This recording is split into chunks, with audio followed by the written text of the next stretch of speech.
Well, what a difference a week makes. 7 days ago, the Prime Minister was holed up in Kirribilli, refusing to come out of his room, Instagramming pictures of his dog, who I notice is not wearing his mask properly, screen grabbing before and after shots of a curry off the internet, and sending Simon Birmingham and Greg Hunt out to draw fire while he hid under a table with his iPhone, tracking the delivery of his government's Pfizer order. Once he had some good news, though, he was back to his old self, riding out from Kirribilli on a magnificent white steed through clouds of glory to press calls and news outlets across the land to tell us the news that we had so desperately wanted to hear, that we're all going to get access to Pfizer earlier so that our herd immunity target, which still hasn't been worked out yet, will only be 2 months later than originally planned instead of never. And then, in a twist worthy of Scooby-Doo, it turned out it was the old groundskeeper all along. But one thing the PM isn't claiming credit for is the Sydney lockdown. In fact, he's made it quite clear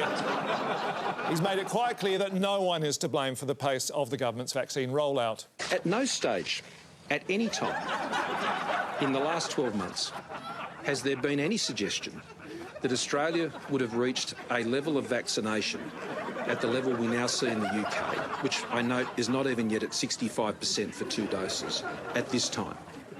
Absolute qualifying modifier. The national vaccination plan that was adopted last year, and all of the targets, even on their most optimistic scenarios, which haven't been realised, none of them put Australia in a position where a suppression strategy could have been lifted at any time, at least by the end of October. Absolute qualifying modifier. So the suggestion that somehow there was a vaccination rate that would have put us in a different position right now to what was planned last year is simply not true. But Prime Ministerial art therapist Donald McKanganine, wouldn't a 100% vaccination rate have put us in a different position? Isn't he cute? I'm not falling with that. Just answer the question. Shaun, we can talk about hypotheticals like an Australian government capable of rolling out a vaccine to 100% of its citizens all you like. But the simple fact of the matter is that was never on the cards. Although this card shows the government's original plan would have seen around 22 million doses administered by this stage of the year. Wouldn't have that made some kind of difference? Well, look at the UK, Shaun. Why? Because it allows me to talk about the UEFA Euro final, congratulate all the Italian Australians on their win, and chew through another 30 seconds of this interview without addressing anything of substance. All right, so it's just yet another distraction. Pine nuts, garlic, shallots, chilli, coriander, coconut milk and cheese, and you've got a surprise Musselman curry. Where's the puppy? That's the surprise. The thing is, Shaun, despite having higher vaccination rates than Australia, the UK still continue to have deaths and, more seriously, lockdowns. Well, if that's the case, why are we even bothering rolling out a vaccine to Australians at all? Well, Shaun, we may look into that approach down the track. It's an evolving situation, and as Scomo says... This is a virus that we're dealing with, and it does tend to set its own rules. Well... At least it has some rules. Why don't we put the virus in charge of the rollout? If that's the medical advice, that's what we'll do. Now, the PM has urged Australians to get their second dose of the AstraZeneca vaccine after 2 months, 8 weeks, instead of 12 weeks. 8 is the new 12, Shaun, that's right. Is that right, though? Shaun, this is our elected Prime Minister giving us this advice. So ignore ATAGI, who say the recommended interval between 2 doses of AstraZeneca is 12 weeks. Ignore vaccine experts cautioning against shortening the time between AstraZeneca doses. And ignore infectious diseases experts who say it could reduce protection against COVID-19. That's all just medical correctness gone mad. Well, is that the PM's explanation for stepping in after the Therapeutic Goods Administration told a Melbourne pub to stop offering free beer as an incentive for people to go and get vaccinated? Well, I think this is a bit heavy-handed. In these circumstances, the national interest is to get vaccinated, so to the PA down there in Melbourne, good on you for getting them behind the national effort. We'll get it sorted. Common sense will prevail. Cheers.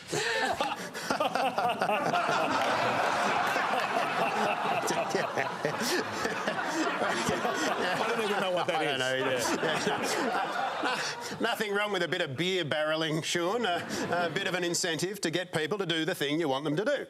Who cares if it's not strictly allowed under the law? It's wowser bureaucrats like that who reckon you can't have a sneaky beer on a work night or a cheeky car park in a marginal seat. Cheers. You don't think that people get annoyed when the PM says he's too busy fighting a pandemic to attend, say, a women's march for justice, but has time to not only intervene in a hotel's promotional campaign, but appear on Sunrise and have a laugh about it? Sean, this passes the pub test. It's a pub. And that's the great thing about Australia. We don't take ourselves or our responsibilities too seriously. Jab and a jug, Pfizer and a frothy, AstraZeneca and a blackout bender. It's all good. And finally, can I ask you about Julia Banks's new book? Thanks very much, everyone. Prime Minister's art therapist, Donald McKenzie, everybody. Thank you. Thank you, Donald.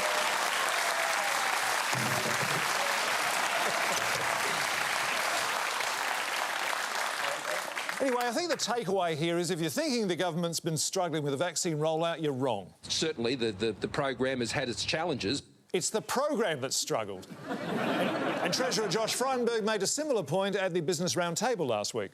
This is very much a Team Australia moment. So an important distinction for journalists to note there. We use the term coalition government when talking about things like the success of JobKeeper, and we use the term Team Australia when we're talking about disasters like the vaccine rollout.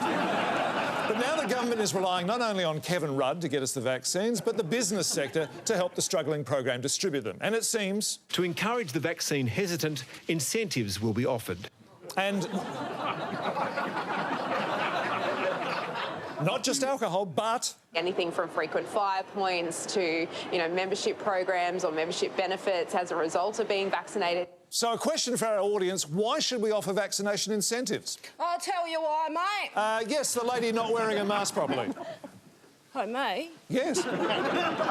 Yes, why should we offer vaccination incentives? Yeah, because, mate, why should I go to the trouble of getting something for free that's going to save my life, Like, what's in it for me? You got to give me some incentive if you want me to do that. Well, that's it. Well, it looks like they might offer you frequent flyer points. Oh, yeah? Yeah, well, I'm not comfortable going to different places at the moment, mate, because I haven't got vaccinated, so... I want some incentive to accept that incentive. OK, well, what about, say, membership to the Qantas Lounge? That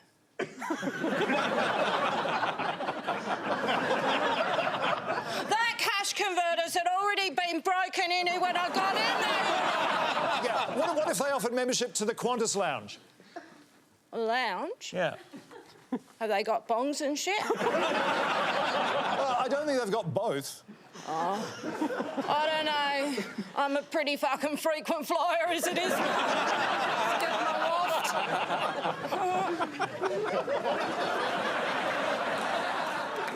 But it's good we've got the private sector involved because it means that from here on in, if the vaccines don't get to more and more people, at least the blame will. If business stuffs up the rollout, the government gets to call a Royal Commission, which sheets all the responsibility home to them, and the government just has to commit to implementing any recommendations in time for the next global pandemic, which, won't happen for another 100 years. Mind you, that's a commitment they'll probably be forced to keep, given they're unlikely to lose an election to Labor between now and then. Of course, the military are spearheading the rollout now. The spears were made in France and at great expense, and they should be arriving any year now. And the man in charge is giving us every reason to be optimistic. There will be no eradication of this disease anywhere in the near time.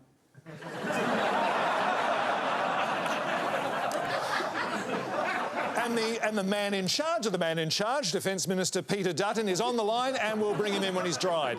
In the meantime, his empathy water boy, Brian Pegmatite, joins me in the studio. Brian, the PM pulling 300,000 extra vaccines for Sydney out of his arse last week and then announcing millions of doses a week of Pfizer coming into the country a month and a half earlier than expected. You must be pleased that Kevin Rudd's role has been thoroughly discredited by News Corp and the whole thing has been a literal shot in the arm for the PM's popularity. Oh, yes. And the rollout's going well? Oh, like any Australian military campaign, it has its challenges, Shaun. Lack of proper resources, being called in too late, an uncooperative civilian population, foreigners. But I have no doubt the vaccine rollout will be as successful as any of our previous missions dealing with a foreign enemy. So, like say, Afghanistan, it'll take forever and you'll pack up and leave before the job is completed. We have a very special relationship with the Americans, Shaun. Hopefully they'll come and save us. Is that where we got the extra vaccines from, US stockpiles? Those arrangements are commercial in confidence, Shaun, so I could not possibly say. Is that why we bought those 4 new helicopters from the US for $595 million? A bit of a quid pro quo to get us some of that sweet Pfizer goodness? What do they do, stash them in the Chinooks and fly them in past customs? Is that how it worked? Never you mind. I get it. We dump our crappy AstraZeneca on our neighbours in the Asia-Pacific so we look like solid G7 global citizens, and then sleepy Bidens tips us the wink and gets his big pharma mates at Pfizer to put us ahead of Japan in the queue for some of that, yeah, baby, give it to Papa Sugar we're all being craving. All credit for this miracle should be going to Peter Dutton. Speaking of whom, Peter Dutton was asked about ex-Liberal Julia Banks's book, specifically the specifics of her sexual harassment allegations, but was said to have ducked the claims by saying Julia has been, and I presume still is, very good friends with both Malcolm Turnbull and Julie Bishop. Given this answer bore no relationship to what was asked, would you agree that he ducked that particular question? I like crumpets. Brian Pickbertite, thank you very much, and thank you very much, Peter Dutton in Canberra. It's nice to see you, and thank you for having me on the show. Well, pleasure having you, as always, Peter. Good on you. Defence Minister Peter Dutton there in footage we lifted from the Bolt Report on Sky News. And Brian, before you go, thanks for coming in tonight. Please accept, on behalf of Mantis Hell, some official Tokyo Olympics merchandise. That's right, Shaun. With the Tokyo Olympics shaping up to be either a total damp squib or catastrophic super spreader event, you're going to need something to watch. And with 21 seasons of this motherfucker to get through, that's more than enough to cover 4 weeks of disappointingly compromised and or cancelled Olympic events. The Tokyo 2020 Midsummer Murders box set. The virus did it. Murders. Well, should